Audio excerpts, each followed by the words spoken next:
반갑습니다. 안녕하세요. 안녕하세요. 네.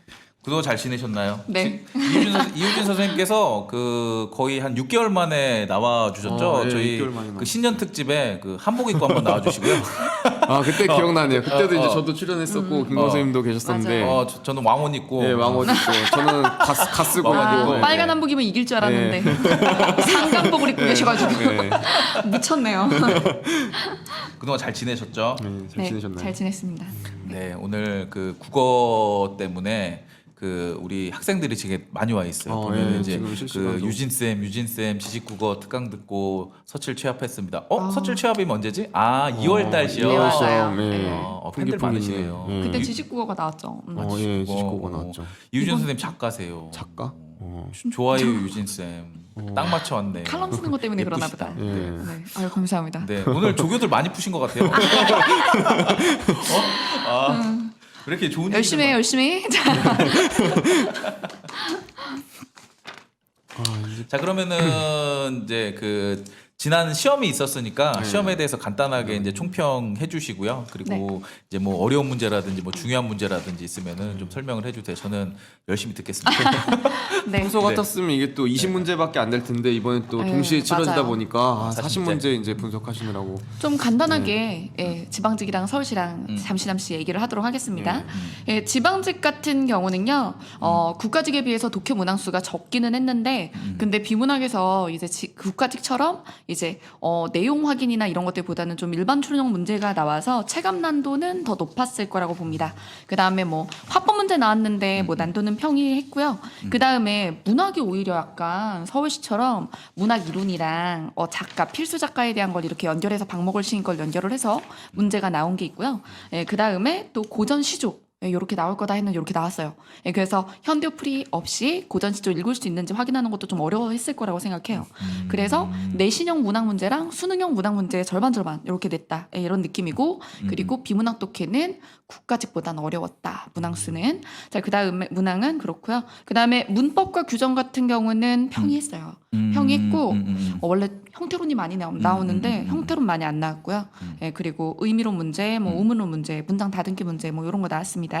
그 다음에 어휘 한자는 이런 흐름 너무 좋아요. 되게 지엽적이고 우리가 평상시에 안 쓰는 말 이런 거 안 내고 예, 아주 평이한 수준에서 우리가 일상생활에서 쓰는 거 예, 이런 것들에 대한 지식을 물어봤고 그 다음에 이제 서울시 얘기를 해보면요.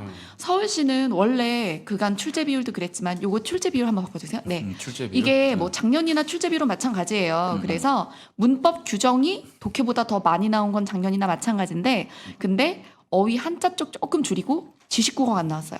예, 그래서 지식국어라고 해서 우리가 문학사 외에 서울시만 낸다는 유형이 있는데 이번에 그게 안 나온 거죠. 그래서 지식국어에 대해서 다들 이제 서울시 전에는 특강도 듣고 그쵸. 그리고 네. 문제도 막 따로 참 풀고 이게- 하는데 생색이 안 났어요.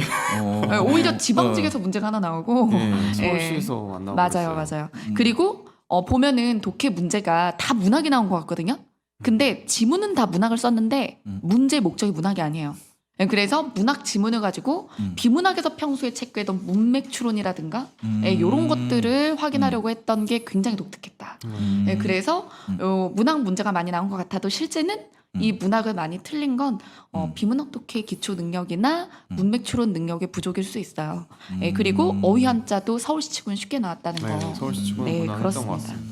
그래서 양쪽 다 사실은 독해가 키였어요. 예. 네.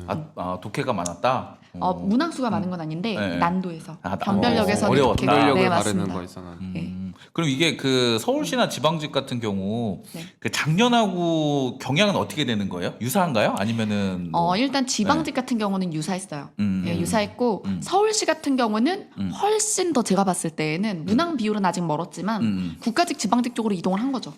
예, 그래서 되게 지역적인 거라든가 되게 애매한 문제 같은 거 많이 빼고 예, 그런 다음에 뭐 문항 문제도 원래 선 지식 같은 거를 물어보는 스타일에서 그래도 문맥 추론 조건 같은 거 찾아가지고 빈칸 채우는 것도 예, 그 뭐 황진이 시조 문제 같은 것도 지금 지식국어라고 생각하시는 분들이 있는데 그거를 시조를 외우라는 게 출제진의 목적이 아니에요.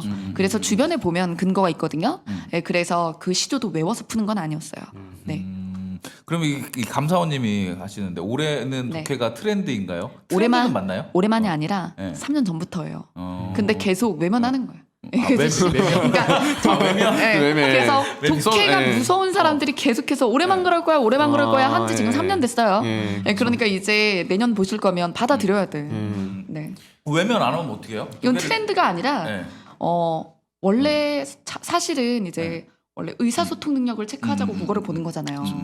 근데 그 전에는 출제진이라든가 이런 분들이 좀 제 생각에는 이렇게 바뀌지 않았었던 것 같아요. 그래서 옛날 스타일의 문제가 계속 나왔다면 이제 출제진도 바뀌고 그리고 수능에서도 국어가 다시 어려워졌거든요. 한 3년 전부터. 한동안 수능이 되게 쉬웠어요. 수능 국어가. 근데 요즘에는 이제 국어가 수학에 거의 비등할 정도로 지금 난도가 그래서 수능 국어 시장도 굉장히 엄청 핫하거든요 지금. 그래서 이제 국어 학원이 수학 학원만큼 잘 된다. 국어학원이 그래서 그냥 제가 봤을 땐 국가가 보는 모든 시험이 국어는 의사소통 능력 부분에서 독해 난도를 올려가고 있는 거죠. 네. 아니 그러면 이제 독해가 출제 비중이 늘어나고 있으면 이 네. 질문도 하셨는데 우글라이나 뭐 궁예님 뭐 질문하셨는데 네. 한자 버릴까요? 고유 속담 버려요? 말아요? 이렇게 돼 그런 있는데 질문이 많아요. 이번 시험 치고 나서. 그러면 이게 공부 범위가 늘어나는 근데 거 아니에요? 미래는 모르는 거죠. 미래는 모르는데 저는 항상 그렇게 얘기해요. 그렇다고 한자가 이번에 안 나온 건 아니잖아요. 쉬워진 거지. 그러면 버렸을 때 모국어 화자의 직관으로 한자 문제나 이런 것들 얼마나 맞출 수 있느냐. 그러면 싹 다 틀리고 그러면 90이나 85부터 출발하는 거잖아요. 아무리 쉽게 나와도 다 버렸다 치면 못 찍어서 맞고 이런 거 다 빼고 그럼 95나 85부터 그러면 나머지 문제 다 맞아야 된다는 얘기야. 그러면 그걸 포기하고 나머지를 다 맞는 게 더 힘드냐? 그것도 어느 정도 최소한을 하느냐? 이 선택인 건데 그건 자기가 알아서 하는 거예요. 사실 뭘 포기할까요? 이런 질문은 합격하는 사람의 마인드가 아니야. 정신 차려. 그렇지. 네. 참 그런 거 같아요. 다 해야 돼. 해야지. 다 해야 되는데 근데 먼저 잡고 나중에 잡는 게 있는 거죠, 확실히. 우선순위가 아무래도 맞아요. 있고. 독해는 사실 잠깐 한다고 되는 건 아니라서 더 먼저 시작해야 되는 게 맞죠. 그리고 한자도 암기니까 뭐 사실은 좀 미룰 대로 미루겠지만 그렇죠. 그래도 날이 추워지면 해야 돼요. 아시겠죠? 날이 추워지면. 날이 시험은 추워지면, 여름이니까 이제 6월, 4월 이러니까 겨울 되면 적어도 그 뒤로는 물러서선 안 된다. 제가 이렇게 얘기하거든요. 날이 네. 선선해지면은 한자를 외우기 시작해야 되나요? 네, 그렇죠. 미루고 미뤄도. 그리고 네. 독해는 가장 그냥 빠를 때 빨리 해야죠. 그리고 이제 그 박영철 팀장이 네. 서울시 시험을 보러 갔어요.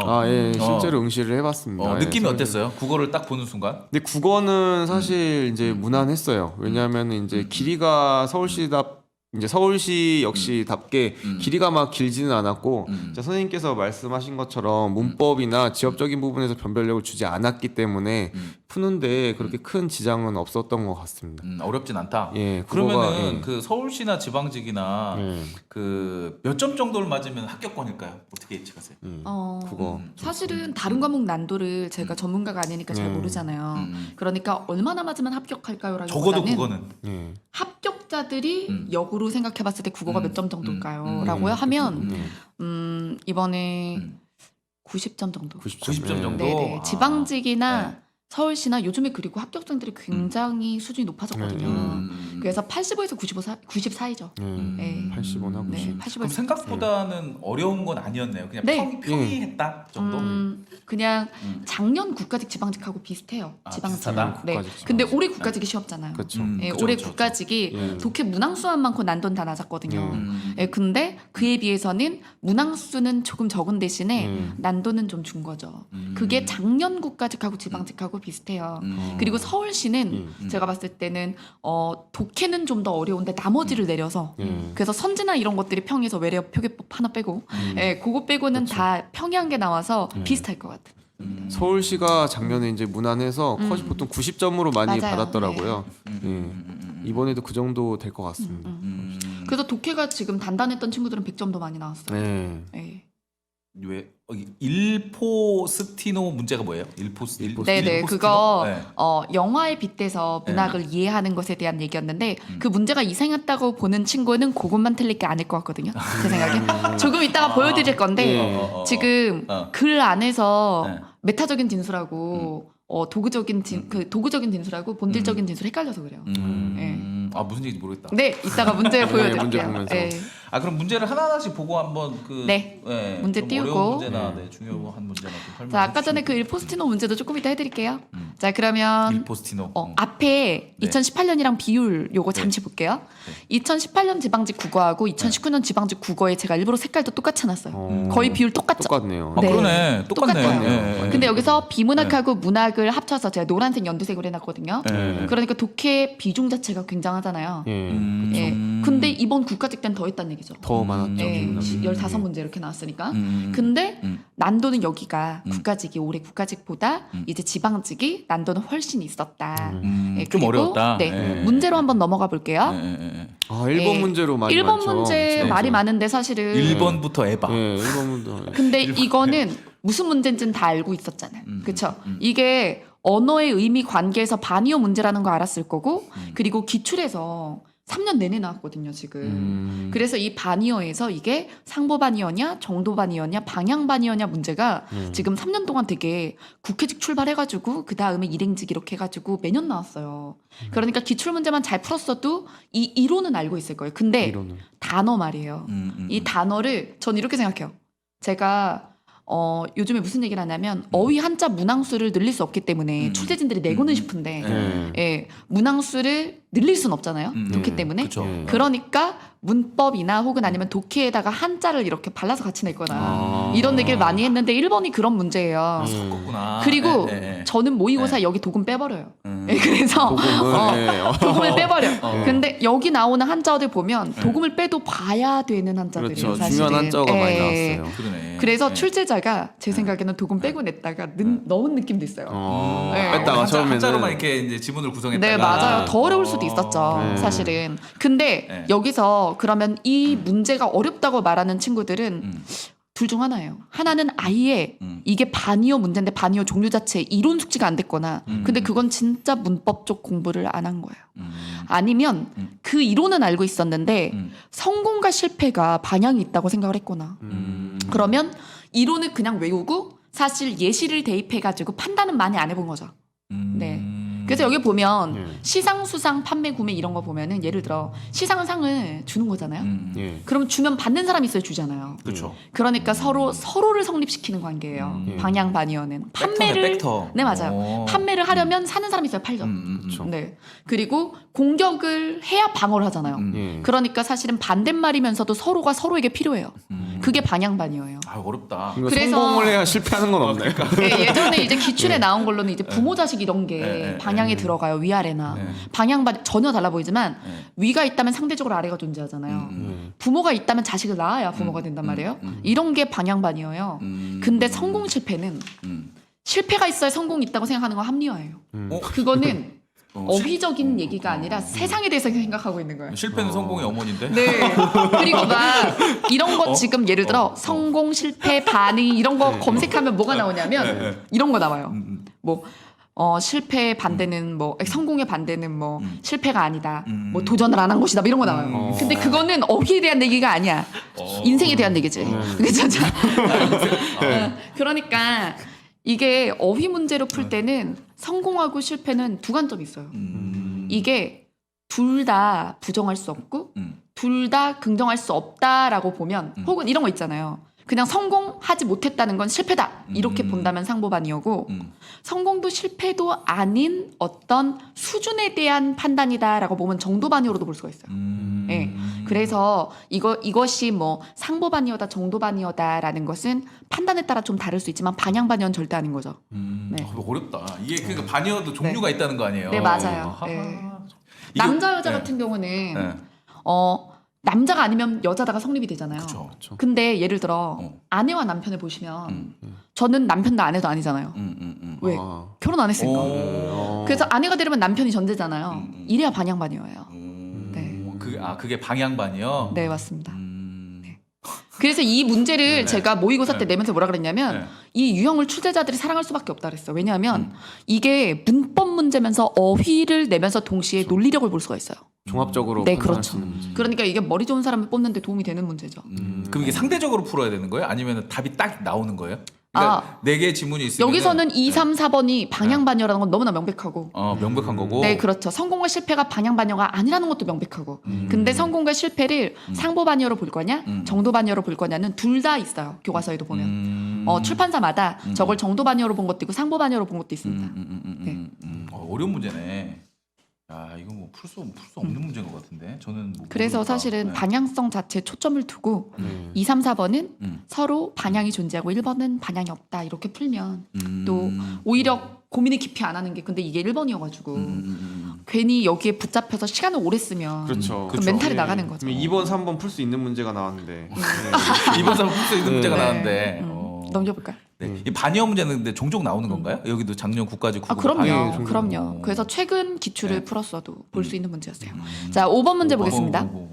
5번 문제 같은 경우는 네. 이게 감상 관점 문제예요. 그래서 문학 이론이거든요. 가는. 그래서 문학 이론하고 그리고 문학 작품을 연계해서 이게 어떤 관점으로 읽으면 어떤 비평을 할 수 있는가를 물어보는 건데 이게 사실 국가직, 지방직, 서울시 막론하고 낼 수 있는 문제긴 한데 근데 여기서 나시에 작가를 줬잖아요. 그럼 박목월 작가니까 반영론은 시대, 사회를 가지고 이렇게 보는 거거든요. 그럼 박목월 작가는 일제강점기 작가다. 근데 내용을 보면 나그네는 일제강점기의 고통이 그대로 드러나진 않으니까 그래서 선지를 보시면 선지로 넘겨볼까요? 여기서 2번에 보면 삶의 고통스러운 단면을 외면했다라고 비판할 여지가 있군 이렇게 말을 할 수 있는 거죠. 이게 반영론이고 나머지는 이제 뭐 작가나 시대나 독자 같은 거 다 빼고 작품 속에 있는 것만 보고 판단하는 내재적 관점. 네. 그래서 제가 이런 거는 사실 이론이잖아요. 이론이 이거 어려운데 이거. 그래서 반영론이다, 뭐 네. 내재적 관점이다, 외재적 네. 관점이다 이런 거 이론인데 필수 이론이라서 제가 예전에 설날 한복 입고 나왔을 때도 제가 무료 특강 중에 제 거 전체 강의 안 보셔도 문학의 이론이 부족하면 뭐 이유 있는 문학 선지 개념어 특강 같은 거 무료 특강 있다. 거기서도 한 거예요. 네. 그렇습니다. 이 뭐야 HBBH님은 5번 그냥 반영론만 보고 시 안 읽고 바로 풀었어요. 근데 되게 위험한 게 여기서는 괜찮았어요. 왜냐하면 1번부터 4번 다 네. 정직하게 맞는 선지고 2번만 반영론이라서 답이었잖아요. 근데 수능 쪽이나 이런 데 출제를 보면 요거보다 한 단계 어렵게 내면 이제 앞으로 이렇게 나올 수 있는 거예요. 자, 어떻게 하느냐면 반영론을 선지를 2개 남기는 거예요. 그렇겠네. 네, 그러면 뭐 예를 들어 반영론을 2개 내고 하나는 이 시를 보고 하면 안 될 소리. 그리고 하나는 이 시를 보고 하면 할 수 있는 소리. 그러면 이게 그냥 반영론이라고 그냥 딱 고르면 안 되고 반영론인데 개소리가 섞여 있을 수 있어요. 그러니까 그렇게 그럴 수 있지. 그렇게 네. 풀다가 틀리는 거야. 잘못하면. 그럴 수 있겠네. 그러니까 난도가 앞으로 올라간다를 전제로 항상 공부를 하셔야 되기 때문에 그런 식으로 이거는 뭐 감상관점 문제는 적절성은 판단 안 해도 돼 이렇게 생각하면 안 돼요. 그치 반영론 문구는 그냥 만들면 되는 거잖아요. 그렇죠. 그냥. 그럴 수가 있겠네. 자, 이것도 그다음- 어려운 문제였네요. 근데 이런 거는. 아니요, 저거는 그건 아니에요? 박목월 작가만 알면 풀 수 있는 거예요. 네. 작가가 유명한 작가가 네, 나와서. 그렇죠. 네. 그리고 작년에도 나왔거든요. 원래 같은 작가 작품 2번 안 내는데. 작년에도. 자, 방금 왔는데 서울시 해설도 하셨나요? 고세정님께서. 아직. 아직 안 좀만 왔어요. 기다려보세요. 지방직 많으실 때. 자, 그리고 15번 문제는 낯선 소설, 달아지는 살들 자체가 아마 공식 기출에서는 이렇게 냈던 적이 없어서 그래서 요 소설 자체 이 부분을 딴 건 일부러 낯선 소설을 내려고 노력을 한 거예요. 그리고 이거 소설 미리 알았다고 유리할 건 없어요. 그쵸. 예. 그리고 얘도 보면 지금 4번이 정답이었잖아요. 4번에 보면 단선적 구성이라는 얘기가 나오거든요. 근데 이 개념어를 모르면 판단을 못 하는 거죠. 단선적 구성이면은 사건 한 개. 그리고 시간 순서대로 요걸 얘기하는 거거든요. 근데 소리의 여운이라는 이 내용이 구조를 바꿔줄 수는 없거든요. 그리고 또 이 부분이 갈등 해소가 아니라 더 긴장감을 올리기 때문에 그 X 포인트가 2개예요. 그래서 단선적 구성을 몰랐다 하더라도 사실은 갈등 해소의 기미를 강화한다 보고 풀었어도 되긴 하죠. 대부분이 아마 뒤에를 보고 풀었을 거예요. 그렇죠. 근데 단선적 구성도 이론적으로 불가능하죠. 자, 그다음 문제 볼까요? 자, 그다음 문제는 제가 문항 순서대로 안 가는 이유는 약간 문제 설명할 때 깔끔하게 설명하기 위해서요. 10번 문제는 고전 시조 문제인데 여기 보시면 아시겠지만 이게 옛날 표기 그대로거든요. 현대풀이 이제 안 준다는 거예요. 그리고 여기서 가시조하고 라시조 같은 경우는 아마 모든 선생님들의 기본서에 들어있을 거예요. 예, 근데 이제 나다 같은 경우는 낯설 수 있어요. 근데 나다가 낯설다고 사실 쫄 필요는 없었거든요. 읽을만 했어요. 읽을만 했고 그리고 시조 같은 경우는 제가 그때도 또 얘기했지만 교과서에 있는 시조를 제가 다 털어서 주제별로 정리한 게 있어요. 90개 정도. 예, 그래서 그게 고전 시조 정리한 게 있는데 거기 뒤에 제가 부속으로 뭘 달았냐면 고어 100개를 달아놨었어요. 근데 그 고어 100개만 아시면 웬만한 고전 시가가 다 읽혀요. 네. 그래서 뭐 예를 들어 여기도 보면은 교훈이 이런 거 나오잖아요. 교타. 그럼 like 좋다. 요거잖아요. 요런 거. 아, 좋다. 네. like. 교타가 옛날에는 좋다고 예전엔 좋다가 클린이었어요. 깨끗하다. 네, 요런 거. 그리고 또 뭐 여기 또 보면은 그 외에 같은 뭐 요런 표현이라든가 예, 이런 것들이 사실은 그 100개 안에 다 들어있어서 웬만한 것들을 읽을 수 있거든요. 그래서 곧 이제 7급 시험 남으셨으면 이런 문제 어려웠다 그러면 고전은 하셔야 돼요. 사실은 저기 있는 고전 시조들을 시험장에서 뭐 가부터 라까지 처음 보고 가라를 못 봤다거나 굉장히 유명한 작품들인데 도산 12곡이나 혹은 나 다를 절대 읽을 수 없다거나 7급 보시면서 그러시면 안 돼요. 그럼 이거 원래 알고 있어야 되는 건가요? 알고 있는 게 몇 개가 있고 알면 좀 더 빠르겠죠. 경쟁력 있잖아요. 뭐 예를 들어 가라 같은 경우는 필수작이니까 가라를 미리 알면 이거 도산 12곡이니까 옛사람의 길을 따라서 학문 탐구한다. 딱 패스하고 그다음에 라 보면은 저거 정말 웃는 거 아니지. 그렇죠? 그래서 하도 어처구니가 없어서 흐느끼다가 저렇게 뭐 아기 찢어지리라 이런 것들을 읽을 수 있으면 훨씬 빠르죠. 경쟁자보다. 그래서 가라는 이미 알고 있는 시조였고 그 다음에 나다는 여기서 독해를 해내면 이게 이제 합격자 정도의 수준이라고 봅니다. 그 다음 문제 볼까요? 그 다음에 요 문제 6번 문제랑 또 넘겨주세요. 네. 그 다음에 16번 문제. 요거는 한번 천천히 볼까요? 그 6번 문제나 16번 문제 제가 연달아서 보는 이유가 이게 추론 문제예요. 그리고 뒤에 또 있죠. 근데 제가 이거를 내용 확인이라고 할까 추론이라고 할까 좀 고민을 했거든요. 그러니까 문장이 그대로는 아닌데 되게 어려운 수준까지는 아니에요. 6번 문제도 그렇고 16번 문제도 그렇고 선지에 있는 문장을 그대로 지문에서 찾을 수는 없어요. 이제 그런 문제는 거의 안 나와요. 네, 그러니까 눈으로 그냥 있다 이렇게 매칭하는 문제는 이제 내년엔 더 찾기 힘들 거예요. 열심히 읽어봐야 돼요? 네? 열심히 읽어봐야 돼 꼼꼼하게? 읽고 이해해야죠. 이해를 그럼요. 하고. 네, 그럼요. 그래요. 근데 다만 제가 저렇게 노란색을 해둔 이유가 뭐냐면 여기 보면 다음 글에 대한 이해로 적절하지 않은 것은이잖아요. 부정발문이죠. 그러면 선지를 달달 외우는 건 아니지만 선지에서 변별적 키워드를 잡는 거예요. 변별적 키워드를 잡고 OX 포인트가 갈릴 것 같은 구간은 미리 나눠두는 거죠. 그런 다음에 지문으로 들어가면 훨씬 빨리 근거 구간을 찾을 수가 있어요.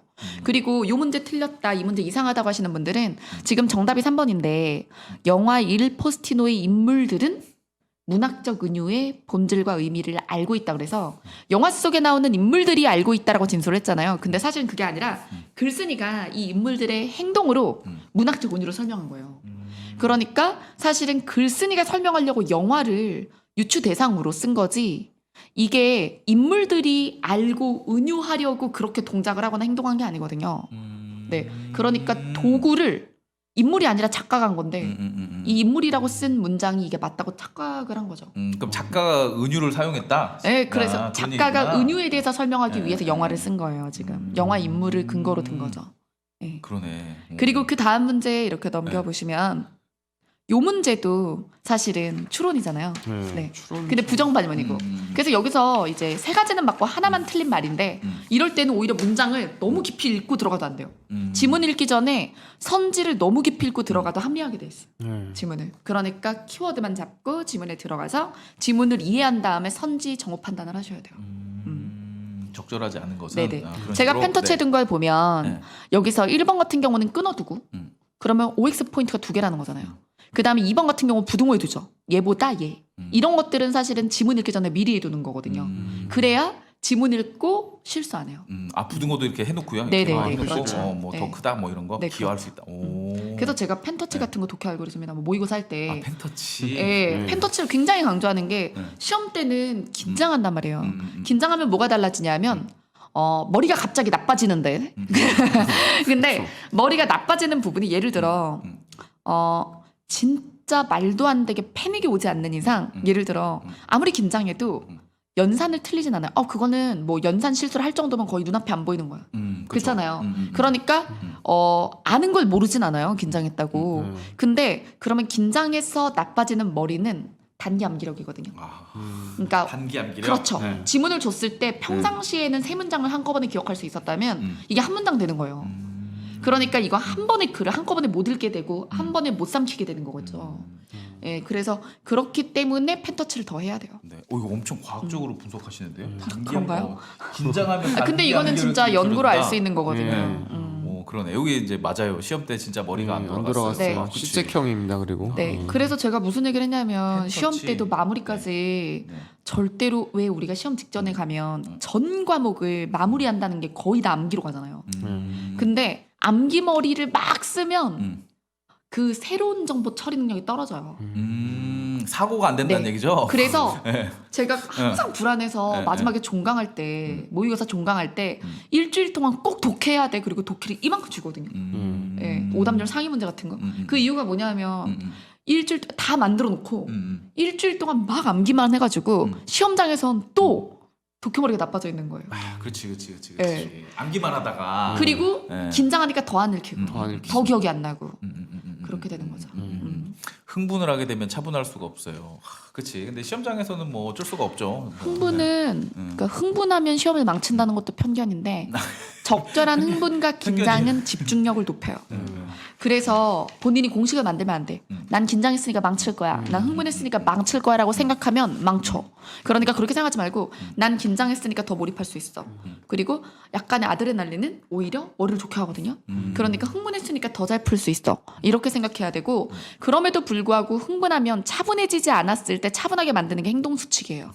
행동 수칙이 뭐냐면 발문 읽고 발문이 어떤 유형이냐, 이게 주제 문제냐, 뭐 내용 일치냐, 아니면은 이게 뭐 사례 문제냐, 빈칸 추론이냐 이런 거 판단하고, 그래서 이게 선지를 먼저 읽고 지문으로 가는 거냐, 아니면 이게 지문을 읽고 선지로 가는 거냐, 행동 수칙에 따라 정해진 일이 있으면 흥분이 할 수 있어요. 그렇게 해야 된대요. 그러니까 정신 바짝 차려야 되겠네. 흥분 상태에서 이제 이 행동 수칙 1번 뭐하고 네. 2번 뭐하고 이렇게 착착착착 이렇게 네, 진행해야 맞아요. 돼요. 그게 몸에 배야 돼요. 그러니까 이 자연스럽게 이제 트레이닝을 통해서 이제 그렇죠. 뭐 이렇게 부등호 표시하고 이제 뭐 그렇죠. 터치하고 요거부터 읽고 이렇게 간다. 그래서 제가 옛날에 수능에서 수업할 때 항상 그러거든요. 제가 원래 뭐 평가원이나 뭐 사설 모의고사에서는 제가 1, 2등급 맞았었는데 이번 수능만 4등급을 맞았어요. 그러다 되게 억울하다고 얘기를 해요. 되게 억울하다. 네. 근데 저는 그러면 이렇게 얘기를 했죠. 냉정하게. 너는 그러면 1, 2등급을 맞다가 수능에서 4등급을 맞은 거면 그렇다고 4등급이라고 하는 게 아니라 넌 등급이 없는 거야. 등급이 없는 거야. 그렇죠. 등급이 없는 거야. 행동 수칙이 없다는 얘기거든요. 그러면은 그 친구는 4등급이 아니라 5등급도 맞을 수가 있어요. 이 펜터치란 말이 굉장히 좋네요. 굉장히 중요한 거죠. 네. 그건 영어에도 굉장히 중요한 저 기능을 영어에도 하는 많이 도움이 될 것 거예요. 같네요. 그 영어랑 국어뿐만이 아니에요. 전 과목에 뭐 법은 안 그래요? 모르- 법도 모르- 선지 끊어 모르- 읽어야 되지 않습니까? 그렇진 않은데. 아, 그래요? 모르겠어요. 다 혼문장입니까? 펜터치. 선지가 다 혼문장이에요? 저는 그냥 전 과목에 발문을 읽거나 선지를 읽거나 보기를 읽을 때 다 필요하다고 생각해요. 펜터치란 말이 근데 되게 좋네. 저도 네네. 이제 이 법과목에서 어떻게 펜터치를 할 수 있는지를 한번 연구를 해봐야 되겠는데요. 네. 펜터치 이렇게 동그라미 치고 이렇게 세모 치고 뭐 그저 이렇게 네모도 치고. 네. 어쨌든 그렇습니다. 네. 그리고 넘겨주시면 이제 서울시로 가볼게요. 쭉쭉. 서울시 한번 보죠. 서울시. 네, 서울시 출제 비율 요 화면으로 보죠. 자, 서울시 출제 비율 보시면 2018년이랑 2019년 출제 비율 보이시죠? 보면 여기서 이론 문법과 어문 규정이 오히려 늘어나서 이거 뭐야? 뭐 더 촌스러워진 거야 이렇게 생각할 수도 있는데 난도가 작년보다 낮아요. 문법 규정이. 그러니까 점유하는 점수는 이제 크지만 변별력은 없다는 거죠. 변별력이 없어요. 어문 규정의 이렇게 비중은 높아졌는데 네, 쉬워서. 예. 네, 그래서 변별력이 없고 그러면 여기서 독해 부분이 늘어났잖아요. 대신 어디를 줄인 것 같으세요? 어휘 한자, 어휘 한자. 지식국어. 그러네. 어휘 네, 한자고 그렇죠. 시국. 그럼 어휘 한자, 지식국어가 뭐 하는 거냐면 암기거든요. 그러니까 저는 이게 서울시에서도 중간 과정이라고 생각을 해요. 내년에는 내년에는 문법과 규정도 줄일 거예요. 제 생각. 내년에 근데 어차피 그 인혁처에서 출제한다는 얘기가 있으니까 네. 아직 확정은 안 된 것 같은데 네, 7, 8월에 아마 확정 공고가 나올 것 같습니다. 어떻게 될지가. 네. 국가직을 따라가는 모양이네요. 네, 그렇죠. 이번에도. 그리고 네. 이게 수험생들한테 전 좋은 거라고 생각을 해요. 그렇죠. 네. 서울시 그간 화가 많이 났거든요. 아 서울시에 화가 많이 났다고요? 네, 문제. 왜 이렇게 내느냐? 네, 이게 독해 좀 많이 내지. 이렇게 내서 네, 더 우수한 인력을 뽑을 수 있으면 상관이 없는데 아 맞아요. 지역적인 문제를 내서 우수한 인력을 뽑는 건 아니거든요. 참 옛날에 그 문학과 문제 생각하면은 그럼요. 뭐, 그거는 그냥 시험을 복불복으로 만드는 거예요. 동대문구에 있냐, 뭐 양평구는 진짜 그거는 서울시에 대한 애정을 보겠다는 건데 네, 참. 근데 그렇다고 누가 문학관의 소재를 외웁니까? 그렇죠. 그거는 자, 뭔지 모르겠다. 어쨌든 이분이 합격하실 것 같대요. 유진님이 네. 국어 80 맞았지만 합격할 것 같은데. 아 정말 뭐야? 뭐야? 다른 과목 선생님 오실 때 말해야겠네. 전 또 제 덕분에 합격한다는 줄 알고. 그래도 국어 80 맞았지만. 어쨌든 뭐 네. 덕분에 합격한다고 하니까. 네. 네. 아니, 평소에는 뭐 한 60점 정도 맞다가 이때 이렇게 또 많이 맞았을 수 있잖아요. 네, 그죠? 네. 선생님 수업 듣고. 지금 여기 긴장을 줄이는 법을 찾든지 더 실력을 실력 키우든지라고 얘기하셨잖아요. 실력이 이렇게 올라가고 본인이 그걸 느끼면 긴장을 덜해요. 맞아요. 네, 맞아요. 그 긴장을 하는 게 무서워서 그러는 거고 무섭다는 거는 기본적으로 자신이 없는 거고 자신이 없는 건 그 전에 뭐 모고 등에서 성공의 맛을 못 봤다는 거죠. 미리. 성공이 예감 못 했다는 거지. 그러니까 긴장을 줄이려면 실력을 다지면 돼. 열심히 해야죠. 네. 그래도 긴장은 될 거예요. 긴장은 할 거야. 근데 긴장해도 잘할 수 있다니까요. 그렇답니다. 네. 네, 그 다음 문제 좀 네. 볼까요, 이제. 자, 여기 서울시에서 아마 3번 문제. 아, 네. 3번 문제. 3번 문제가 제 생각에는. 아까 풀었는데 맞췄어요, 내가. 네, 맞췄어요, 그래서 내가. 3번은 김건아 선생님께서 해설해 주시도록 하겠습니다. 아, 제가요? 저는 못 맞히실 줄 알았거든요. 아, 왜 이거를- 정답을 고르게 제가 너무- 되셨는지. 왜 제가 못 맞출 줄 알았죠? 양심 패스자를 너무 우습게 봤어. 그러니까요. 네. 아니 정말- 이거는 예. 이 마지막 줄만 보면은 알 것 같아요. 사람들을 두 가지로 나눌 수 있다고 믿는 사람과 그렇지 않은 사람이 있다 이렇게 돼 있잖아요, 그죠? 근데 사람을 어떻게 두 가지로 나눌 수 있을까 있죠? 편견이죠. 그러니까 편견이에요, 네, 답은. 이렇게 아닌가요? 아 좋아요 여기까지. 그래서 이게 어. 굉장히 단순 명쾌하잖아요. 음. 이게 객관식에 음. 적합한 돈해인 거예요. 아, 물론 객관식만 뚫으신 건 아니겠지만, 그러니까 네. 경쟁 시험 맞아 이용을. 경쟁 시험. 그러니까 경쟁 시험을 어. 잘하시는 여기서 이제 네. 생각이 시끄러워지면 안 되는 거예요. 횡으로 확장이 되면 안 되는 거예요 시험 시간에. 근데 여기서 편견은 설명을 되게 잘해주셨잖아요. 우리 이제 재밌어야 되니까 이제 나머지가 와이낫에 대해서도 해주시면 이제 나머지가 왜 아니냐? 네, 그렇죠. 2, 3, 그러면 4번이. 이제 저를 위협하시게 되는 거예요. 이제. 모르겠어요. 그거로 저는. 진출하셔야 되는 아니, 좀 거죠. 모르겠어요. 저는 그냥 딱 보자마자 편견이었어요. 그럼 딱 한 번 설명해 주세요. 어. 이게 4번이라고 하는 사람한테 뭐라고 해줄 건지. 독선. 독선이라고 생각나. 이게 독선은 근데 자기만 옳다는 게 독선 아니에요?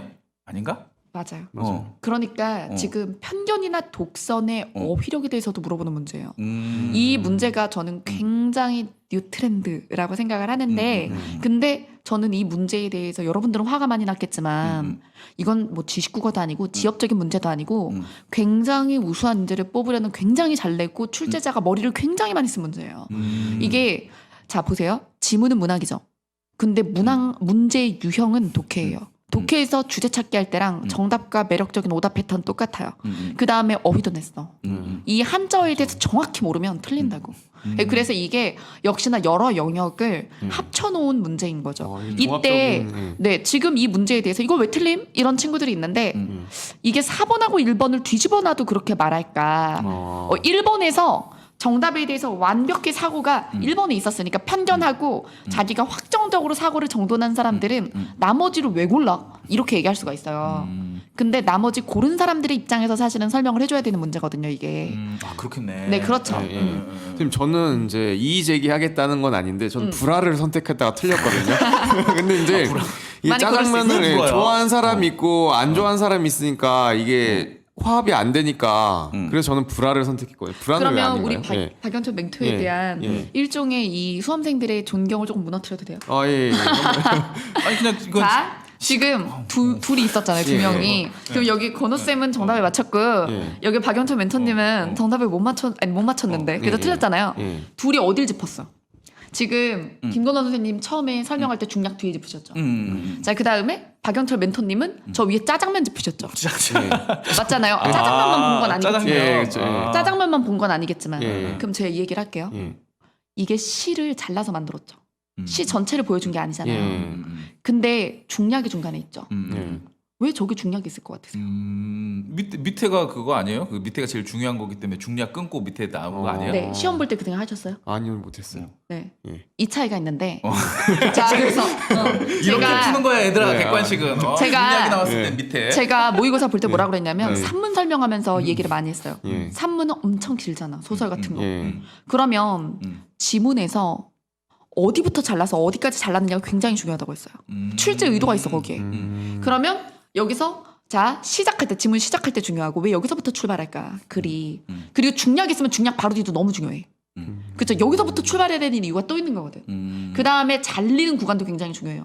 여기까지 해야 거기까지 정답의 근거나 매력적 오답의 근거가 있는 거니까. 그렇죠. 그래서 지문을 어떻게 자르는가. 그것도 굉장히 신경을 써야 되거든요. 그러면 여기서 지금 중략에 적이 있고 마지막에 이 한 줄 있고 저 중략 위에는 열거예요. 제가 시에서 한용운의 시 같은 거 막 알 수 없어요 이런 거 설명할 때 뭐라 그랬냐면 자 이것은 누구입니까 이것은 누구입니까 이것은 누구입니까 막 나오잖아요 열거가. 그럼 제가 그래서 묶어서 이건 하나의 얘기를 하는 거야 이렇게 얘기를 하죠. 그러니까 여기서 막 열거를 했는데 위에 중략 위에 부분은 결국에 한 가지 얘기를 하기 위한 거라는 거예요. 그리고 그 한 가지 얘기가 중략 뒤에 있는 거예요. 그래서 거기에 집중하신 미관식. 예 그렇죠. 미관식. 그걸 거기에 집중하신 김건호 선생님 맞히신 거고 그다음에 이 짜장면 앞부분에 테니스, UFO 그렇죠. 막 이런 거에 그러니까 짜장면 먹을 때 짬뽕 먹을 때 윗부분에 생각하면 집중을 틀리는 하고 거지. 그 다음에 저기에 네. 그 사람들의 이입에서 감정이 휘청휘청하신 분들은 틀리는 거예요. 네. 그런 다음에 그럼 중략 뒤를 볼게요. 그러면 중략 뒤에 봤을 때 사람들은 두 가지로 나눌 수 있다고 믿는 사람과 그렇지 않은 사람이 있다. 그러면 여기까지도 꼴은 똑같죠. 저 중략 위랑. 그쵸. 그러니까 결국에 이거예요. 결국에 이런 사람과 이런 사람이 있고 그리고 한쪽을 보는 사람은 반대쪽을 보지 않는 거죠. 그리고 그거에 대해서 중략 뒤에서 확실히 비판을 하는 거예요. 심지어 저런 사람들을 이렇게 나누는 사실 이 이야기를 하는 화자도 있어. 이렇게까지. 그러니까 이건 편견에 대해서 비판을 하는 거고 여기서 더 나가면 안 돼. 더 나가면 예를 들어 불화라고 고르신 박영철 멘토님한테 설명을 해볼게요. 이들은 그러니까 이런 사람이 있고 이런 사람이 있다고 그랬지 이들이 갈등한다나 싸운다까지 있어요 없어요? 없어요. 그건. 없죠. 한 칸 더 간 거야. 더 그 다음에 그리고 이렇게 생각하면 안 돼라고 되게 크게 확대 해석해서 오해라고 하면 이렇게 한쪽만 생각하면 이게 오해가 될 수 있죠. 그렇죠. 근데 그들은 나름의 참을 지지하는 거잖아요. 그러니까 이들이 양쪽에 다 틀렸어라고도 말할 수 없거든요. 그러니까 이런 식으로 생각하면 오해할 수 있어지 이게 오해에 대한 얘기는 아니에요. 그 다음에 독선 같은 경우는 자 이런 사람과 이런 사람이 있는데 이런 사람이 반대 측에 대해서 인지를 했는데도 무시를 하는 것까지 나와야 독선이라고 할 수 있어요. 무시를 해야. 네. 무시. 그러니까 사람을 두 가지로 하고 두 가지로 나눌 수 있다고 믿는 사람이 있었어요. 근데 어떤 사람이 아니야. 사람들은 이렇지 않은 사람도 있어라고 얘기를 해줬는데 이 사람이 그걸 무시하는 거야. 그 과정까지 나와야 독선까지 가요. 네. 그러니까 사실은 이걸 굉장히 쉬운 문제라고 생각한 사람도 나중에는 다른 지문으로 이런 질문하면 또 틀릴 수 있어. 어렵네 이거. 어려운데요? 맞으면서도 와 어렵다 생각하면서 맞았어야 이 유형을 완벽히 돌파한 거예요. 사실은. 그래서 이 문제 틀리신 분들은 본인이 문학을 틀렸다고 생각할 수 있는데 그게 아니라 비문학에서 주제를 틀릴 수 있어요. 비문학 주제 문제예요. 자 그다음 이거 외래어 표기법 문제는요.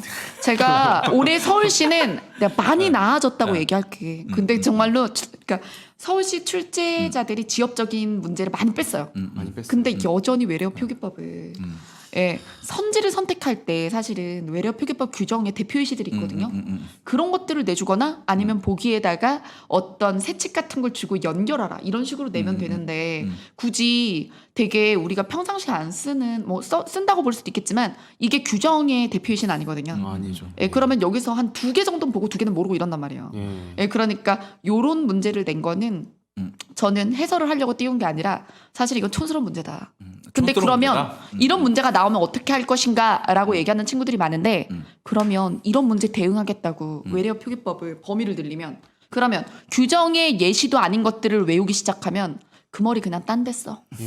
그러니까 이건 운명이 어쩔 수 없어. 여기서 이거 운이거든. 그러니까 이런 문제 버리고 나머지를 다 맞는 데 힘을 쓰는 게 맞아요, 사실은. 이게 보통 이런 문제가 나오면은 그럼 1, 2, 3, 4번 소거법이죠. 중에 그 네. 찍을 수 있는 건 뭐예요? 뭐 예를 들어 네. 다트 같은 경우는 네. 우리가 규정 중에 이런 게 있어요. 이거를 네. 우리가 영국식 발음과 미국식 발음이 있으면 그렇죠. 영국식 발음을 지향한다. 아. 그래서 뭐 바디샵이 아니라 보디숍 이렇게 보디숍. 나거든요. 예, 숍으로 가고 바디 말고 보디 가고 그러니까 다트가 아니라 도트예요? 도트 어. 혹은 닷. 근데 닷은 몰라도 돼. 모를 수도 있어. 그것까지 하면 엄청난 인간이지. 근데 예, 근데 다트는 아니야 도트일 거야까지 갔으면 공부를 한 사람이고. 그럼 1번 소거하고 그다음에 이게 파카가 팍 커라고 할 수도 있는데 이게 관습적으로 굳어져서 파카가 된 단어거든요. 예, 그리고 이거는 이제 근데 사실은 이걸 미리 알았어야 할때라고 얘기하는 건 아니에요, 저도. 네. 파카가 그리고- 그 외투 말하는 건가요? 그쵸, 질문 그쵸. 올라왔는데. 예, 파카? 네. 그리고 또 이 플랫 같은 경우는 플랫이라고 받쳐 적는 거랑 늘어뜨리는 게 있는데 이것도 세칙을 막 암기하고 발음 기호를 주지 않았기 때문에 네. 발음 기호 보고 풀 수도 없잖아요. 그렇죠. 예, 그쵸. 그러니까 욕하는 거예요, 제가. 저도 3번 네. 찍었다가 틀렸어요. 플랫 저거. 플랫이래요, 플랫. 받쳐야 돼, 시옷을. 플랫. 예. 그리고 코러스. 코러스. 전 4번 찍었는데. 이거 정말요? 응. 되게 4번 찍었잖아. 좀 발음을 저렇게 하기도 어려울 것 같은데. 아니 이건 이상한 게 답이더라고. 이거 외래어법. 아, 그래서 제일 아닐 것 같은 거 고르시는 거예요? 아 그래? 실제 제일 아닐 것 같은 거. 자, 그다음 문제 틀렸어요, 볼게요. 어쨌든. 네. 자, 요 문제를 시조를 외웠어야 되냐고 화내는 사람들이 있는데 아니에요. 물론 이게 황진이 네. 시조가 엄청 유명한 시조긴 해. 응. 뭐 거의 외울 지경인 사람들도 있을 네. 거예요. 하지만 외우지 않았다 하더라도 음. 우리가 이때 빈칸을 뚫었을 때 출제자를 좀 믿으세요. 아까 전에 뭐 다트 도트도 있지만 그 문제는 일단 이렇게 차치하고 문제가 나왔을 때 낼만 하니까 냈을 거야라고 생각을 하고 그냥 단순 무식하게 외우는 건 아닐 거야라고 생각한 다음에 주변에서 근거를 찾아줘야 돼요. 그러면 동지 딸이 동지가 겨울이잖아요. 그쵸? 그걸 몰랐다고 하면 이제 뭐 자, 할 말 없는 건가요 네. 그러면? 그리고 네. 이거를 사실은 모든 선생님들이 문학에 대해서 문학 기본서에 얘가 들어있을 거거든요. 뿐만 아니라 기출문제 할 때도 나왔을 거고 네. 그럼 얘는 해설을 한 번 이상 다 들었을 거예요.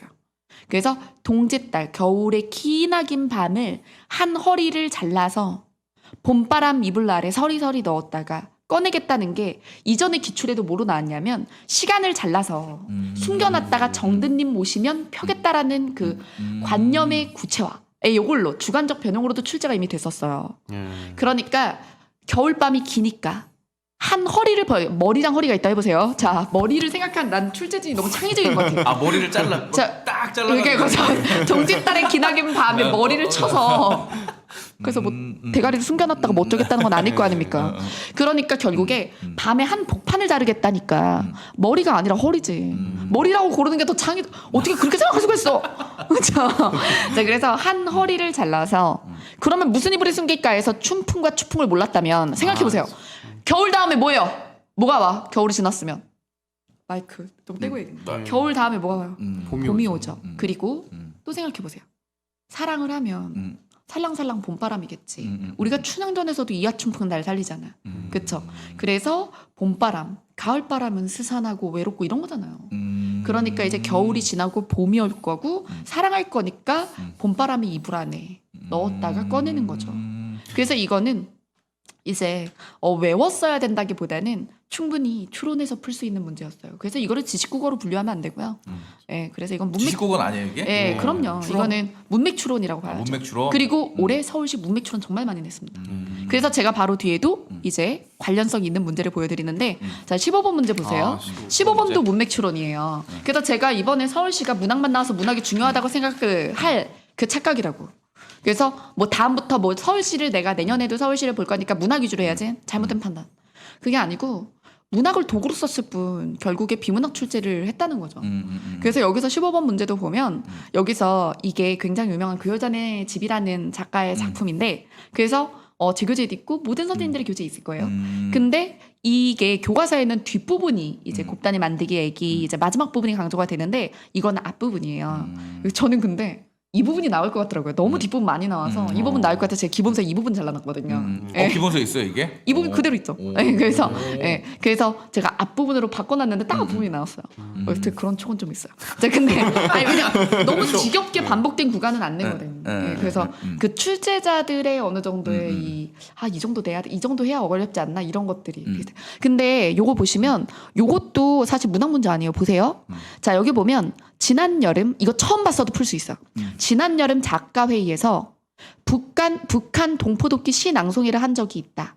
시인들만 참석하는 줄 알았더니 각계 원로들도 자기가 애송하던 시 낭송하는 순서가 있다고 나한테도 해달라 했어요. 그러면 나는 무슨 회의에 갔어요? 입에 벌린 소리 아니야? 원로 아니야? 회의 원로야? 일단 나는 뭐야? 무슨 회의에 갔어요? 작가 회의에 갔죠. 그 다음에 시인들만 참석하는 줄 알았는데 나한테도 해달라고 그랬죠. 그럼 내가 시인이면 저렇게 얘기 안 하죠. 아니겠죠. 시인들만 하는 줄 알았더니 각계 원로들한테도 해달라고 한 거죠. 아 원로예요. 그래서 네, 원로죠. 아, 원로예요. 아. 내가 원로 스토리 듣게 된 게 당혹스러웠지만 그러니까 나는 작가이자 시인은 아닌데 안 풀어. 난 작가예요. 근데 시인은 아닌 원로인 거죠. 그러니까 뭐 소설계 원로거나 뭐 수필계 원로거나 물론 이게 자전적 소설이니까 이거 방한도 작가라고 생각하지 말고 수필은 아니잖아. 예, 그러니까 이 자전적 소설 속의 서술자가 그러니까 작가인데 시인은 아닌 거죠. 그래서 각계 원로 소리에서 원로 소리를 들은 거죠. 그래서 기억에 원로 들어가야 되고 그다음에 여기 보면 북한 돕기라는데 핑계를 둘러대고 빠질 만큼 반질반질하진 못했나 보다 하겠다고 했다. 그러나 거역할 수 없는 명분보다 할 때 명분이 뭐죠? 북한 돕기죠. 그러면 글을 읽을 때 유기성 연결을 해놨어야 돼. 펜터치가 있냐고. 펜터치. 예, 그렇죠. 펜터치. 그러니까 여기서 지난 여름 작가회의에서 작가 밑줄 시인들만 참석하는 줄 알았더니 각계 원로들도 밑줄 나한테도 밑줄 그래서 작가 원로 나 선 그다음에 여기서 북한 돕기 명분 선 그래서 거역할 수 없는 명분보다 더 중요한 건 명분이 아니겠죠. 그럼 니은에 명분 들어가면 안 되지. 북한 돕기 들어가면 안 되지. 그럼 뒤에 있을 거 아닙니까? 내가 사로잡힌 시가 있어서. 그럼 내가 낭송하고 싶은 시가 있어서. 이렇게 되는 거죠. 아 펜터치를 탁탁탁 이렇게 넣으면 답이 그렇죠. 나오네. 그다음 자 그래서 답이 1번 되는 거고요. 그다음에 13번 13번. 문제도 네. 문맥 추론이에요. 근데 이거를 어휘 문제로도 볼 수는 있어요. 근데 여기서 이게 여러 가지예요. 펜터치. 문맥을 보고 의미가 뭐가 필요할까 생각하기도 하고 그 다음에 어휘 문제이기도 하고 이게 이육사의 절정이라는 또 유명한 유명하죠. 작품이니까 그리고 제 기본서에도 있고 여러 뭐 다른 선생님들 기본서에 다 있을 만한 거예요. 생생내기도 부끄러울 정도로. 그래서 일제강점기 작가들의 소설 뭐 시는 다 들어 있어. 모든 선생님들의 작품에 교재에. 근데 이게 이육사의 절정이 일제강점기 극한 상황을 이야기한 시다라는 걸 알았으면 굉장히 유리하죠. 그래서 매운 계절에 뭐에 갈겨서 휩쓸려 왔을까? 그럼 매운 계절이 일제강점기일 거다. 그럼 무엇에 갈겨졌을까? 그러면 채찍 그럴 수 있겠군. 몰랐어도. 아니 외우라는 게 아니에요. 그럼 어떻게 외워 이거를? 그렇죠. 적절하지 않은 거 고르는 거니까 그럴 수 있겠으면 패스 이렇게 하니까. 그래서 채찍에 갈겨서 마침내는 마침내 이게 우리가 문법에서 전설모음화 배우잖아요. 아침이 뭐가 된다 그랬어요. 아침이 된다고 배워요. 그렇죠? 그게 기출에도 나왔어요. 아침, 쯧짓 이거 나오죠. 마침내. 그 다음에 하늘도 그만 지쳐 끝난 고원. 서리빨 칼날진 그 우에 섰다. 그러면 고원이니까 높죠. 근데 거기서도 칼날 위에 서는 거예요. 그 다음에 리을은 두 가지예요. 여기서 어디에 무릎을 꿇어야 하나 무릎 꿇고 기도라도 하고 싶은데 자리가 없는 거죠. 그래서 한 발을 제겨 디딜 곳도 없다를 이게 문법 규정 쪽에 올바른 표현 쪽에 단어 쪽에 보면 자 이게 원래 제가 지금 덮어버렸네요 애니메이션으로. 근데 선제 뭐라고 돼 있었냐면 제끼다가 써 있었어요. 제껴디딜이 아니라 제껴디딜이요. 네, 아. 제끼다라는 말이 아예 사전에 없습니다. 그래서 올바른 단어 쪽에 제끼다는 없다. 제치다나 져치다의 상황이 있을 뿐 이런 것들을 강조해서 선생님들이 수업을 하거든요. 이 맞춤법이 틀린 거예요, 그러면. 그러니까 맞춤법으로도 풀 수 있고 예, 그리고 제겨디디다라는 단어를 미리 알면 풀 수도 있고 그래도 제 생각에는 어이제라는 걸 몰라서 틀릴 수도 있다라고 생각하지만 제끼다가 맞는 말이라고 생각했던 게 더 심각하죠.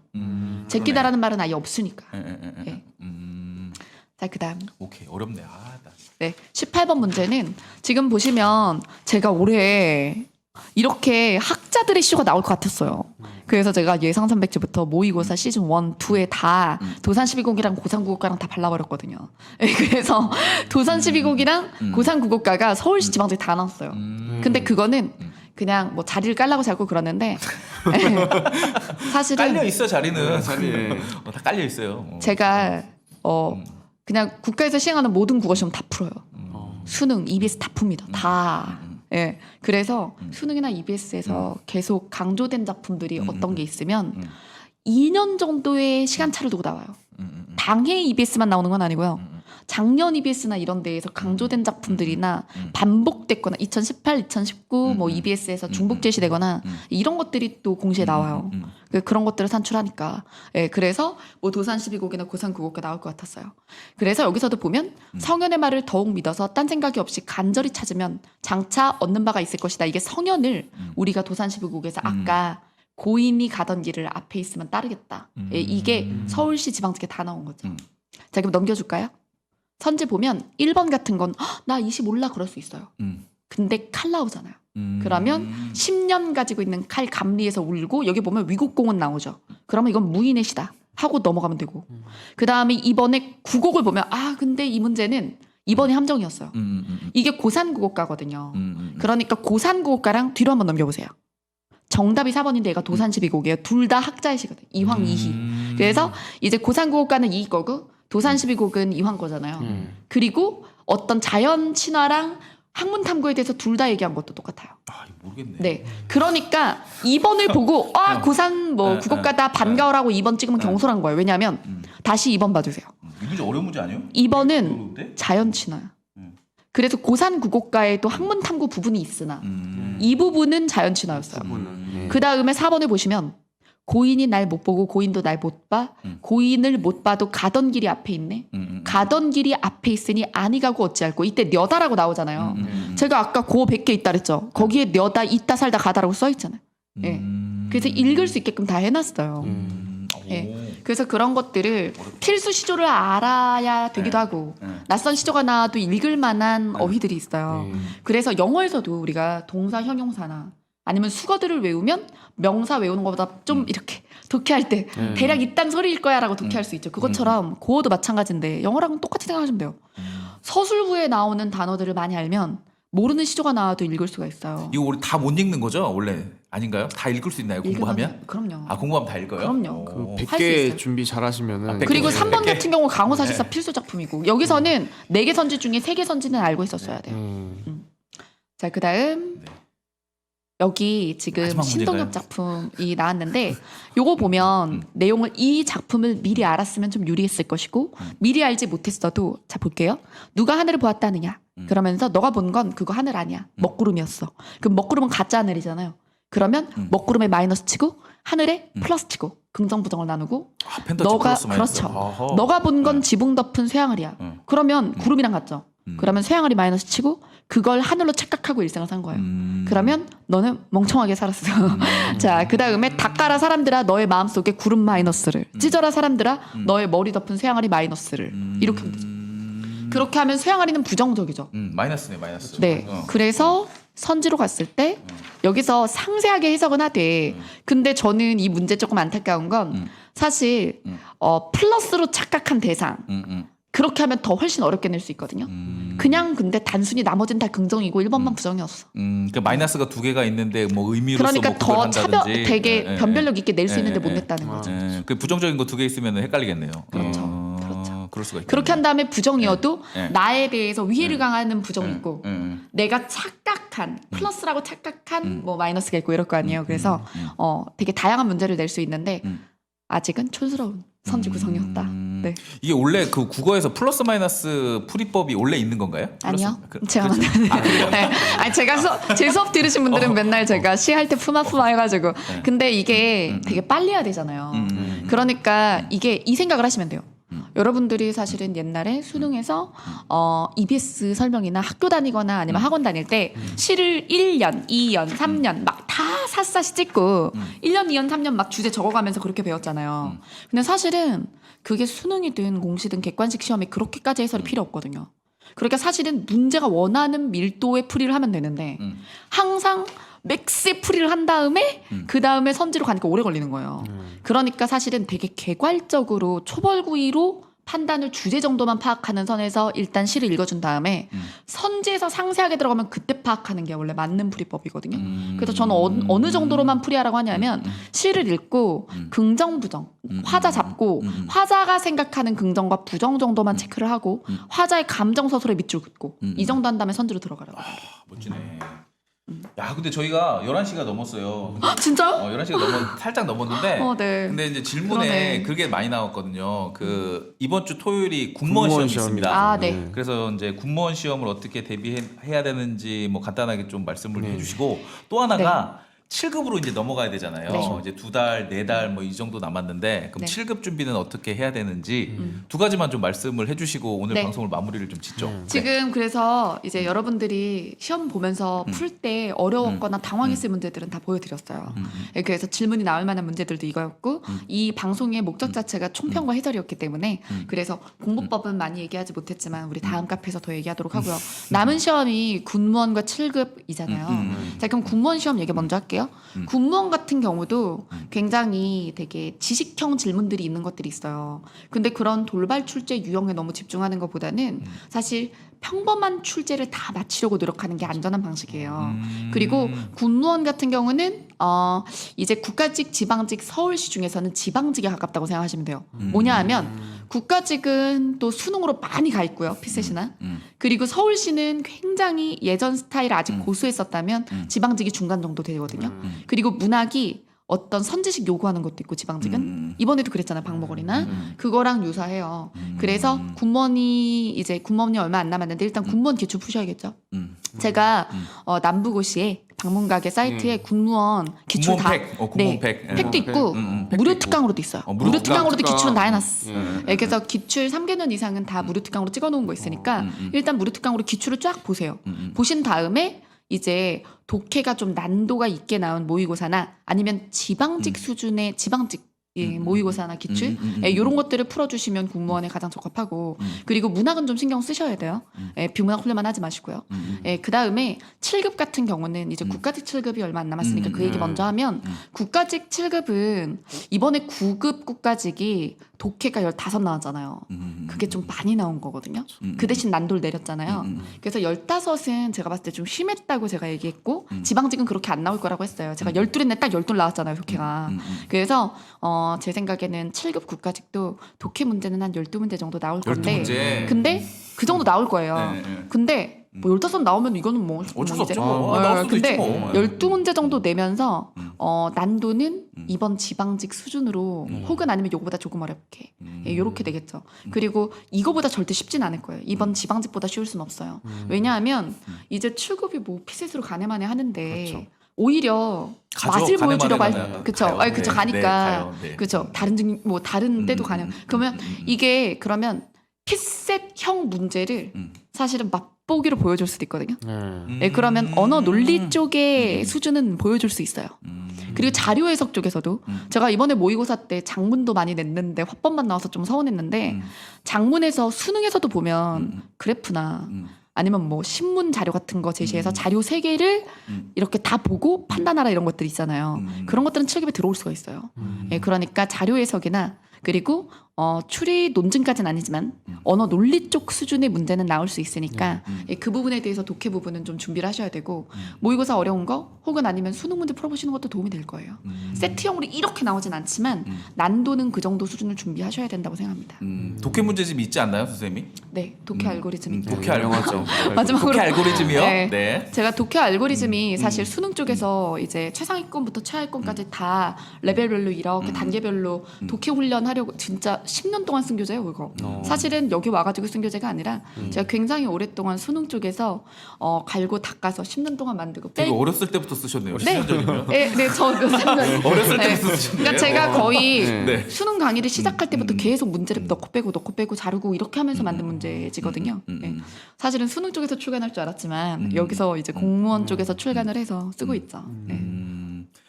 자, 이제 네. 저희가 네. 시간이 11시 7분이 됐습니다. 네. 알찬 방송을 했습니다. 네, 오늘 시간을 못 봤네요. 네? 아니요. 괜찮습니다. 우리 수험생들이 많이 도움이 됐을 것 같고 저희가 사실은 이렇게까지 늦게까지 방송을 한 게 오늘 처음인 것 같아요. 네. 어쨌든 아니 이제 일단 이제 수험생들도 그 많은 것을 이제 이제 배워갈 수 있는 이제 좋은 기회가 되니까 어쨌든 조금 길어졌는데 오늘 방송을 여기까지 하고 마무리를 짓도록 하죠. 저희 항상 하는 거. 멘트. 네. 제가 먼저 선창할까요? 예. 끝날 때까지 끝난 게 아니다. 끝난 게 아니다. 안녕.